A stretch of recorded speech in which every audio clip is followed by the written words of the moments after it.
देश में मुसलमान ही एक ऐसी वाहिद कौम है जिसने कभी भारतीय जनता पार्टी को वोट नहीं दिया, बल्कि मुस्लिम कौम यह देखती है कि कौन भारतीय जनता पार्टी को हरा रहा है, उसे वो अपना वोट को देती है। जिसका खामियाजा यह हुआ कि मुसलमान जब एक तरफा नाम नेहाद सेकुलर पार्टियों को वोट डालता है तो कहीं ना कहीं हिंदू समाज का अपर कास्ट से लेकर के बैकवर्ड समाज तमाम जातियां वो एकजुट होकर के कहीं ना कहीं वो बीजेपी की तरफ मूव होती हैं, जिसकी वजह से बीजेपी 2014 और 2019 में सरकार बनाई। और इस मर्तबा मुसलमानों ने 2024 के इलेक्शन में अपना करेजा निकाल करके रख दिया और भरपूर तौर पर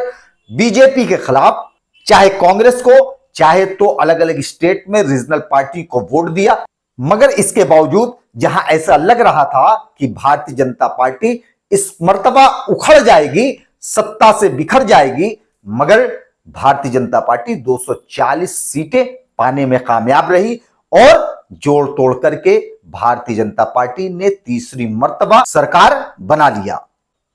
मैं इस वीडियो के जरिए से कहना चाहता हूं कि भारतीय जनता पार्टी के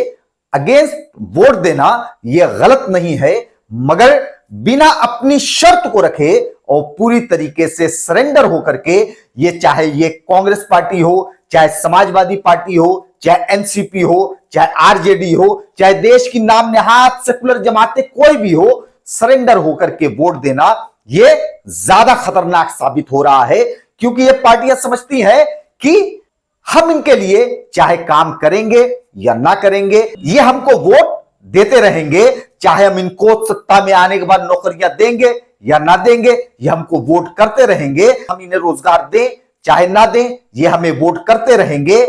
अगर मुसलमान वोट देने से पहले इन तमाम पॉलिटिकल पार्टियों के दरमियान में अपनी शर्त रखे कि जो पार्टी हमें शिक्षा, रोजगार, नौकरी और स्वास्थ्य सुविधाएं देंगी, उसे ही अपना वोट डालेंगे, तो यकीन जानिएगा कि जो तमाम पार्टियां आपके साथ नाइंसाफियां कर रही हैं, वो आपके साथ नाइंसाफी नहीं करेंगी। और दूसरा रास्ता कामयाब होने का यह है कि आपकी जो अपनी क़यादत वाली पार्टी, आपकी अपनी लीडरशिप की पार्टी जब तक स्टैंड नहीं होगी, तब तक अगर आप सोच रहे हैं कि हालात और माहौल बदल जाएंगे, तो यह आपका सोचना गलत है। आप आजादी के लगभग 75 से ज्यादा साल गुजर गए हैं। अगर इन दरमियान में आप देखिएगा तो आपने सभी पॉलिटिकल पार्टियों को आजमाया है,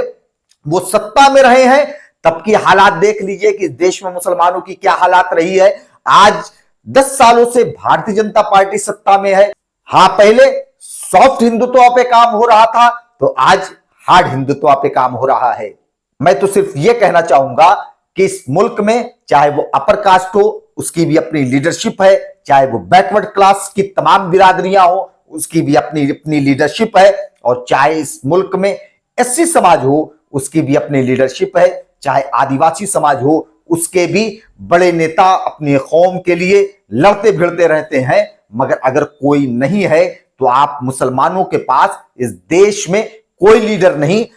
अगर कोई लीडर असदुद्दीन ओवैसी साहब की तरह उभर करके आप लोगों के जज्बातों को बयान करता है, तो आप मोहतरम जनाब कहते हैं कि ये तो बीजेपी का एजेंट है। आज पार्लियामेंट में जिस तरीके से असदुद्दीन ओवैसी साहब ने अपनी बातों को सिलसिलेवार तरीके से बहुत ही कम वक्त में रखा, आप उस स्पीच को आज की सुनिए। वो लीडर पार्लियामेंट में आपकी आवाज उठाता है जिसे आपने कभी वोट नहीं दिया,